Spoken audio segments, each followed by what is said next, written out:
দর্শকরা কি এটা চায়, মানে নায়ক নায়িকা বিয়ে হয়ে যাক এরকমটা অনেক বেশি পরিমাণে, হ্যাঁ অনেক বেশি পরিমাণে যে দর্শকরাই বলছে আপনারা বিয়ে করে ফেলুন, আপনারা বিয়ে করে ফেলুন। আর এখন অব্দি, আজকে অব্দি যা যা গিয়েছে, তো আমি আসলে এরকম আগে কখনো ফেস করিনি টু বি অনেস্ট। যত প্রমোশনাল ভিডিও এবং পিকচার আমি যত, এবং শুভ ভাই যত তার পেজ থেকে প্রোফাইল থেকে আপলোড দিচ্ছে, নিচে দর্শক যারা আমাদের ভালোবাসেন, মানে যারা আমাদের ফলো করেন, প্রত্যেকে আমাদের জন্য শুভকামনা জানাচ্ছে, নীলচক্র ভালো হয়েছে, নীলচক্র দেখতে যাবে, এরকম তো প্রচুর কমেন্টস আছে। আরো কমেন্টস আছে যে আপনারা বিয়ে করে ফেলুন।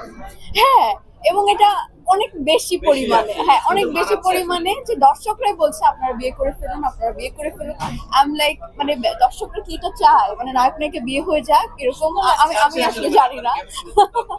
তো এটা আমার কাছে খুবই মানে মানে ভালো লাগছে। আবার চিন্তা করছি এত বেশি পরিমাণে বলছে, মানে যেখানে যা পোস্ট হচ্ছে সবার এই সেম কমেন্টটা, তখন আমি চিন্তা করলাম যে না, আসলে আমাদের জুটিটাকে দর্শক পছন্দ করেছে।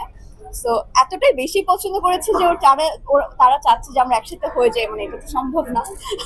সো আমার কাছে এটা খুবই ভালো লাগছে। আমি খুবই আসলে মানে কি বলবো, এত ভালো একজন অভিনেতা, যখনই আমি তার অভিনয় দেখি এতক্ষণ আমি তার দিকেই তাকিয়েছিলাম যে এত বেশি ভালো অভিনয় করে কেন। সে দর্শকের সাথে যেভাবে মিলেমিশে একাকার হয়ে যায়, এত গল্প করতে পছন্দ করে, প্রতিক্রিয়া জানতে চায়, আগের যত সিনেমায় আমি দেখেছি।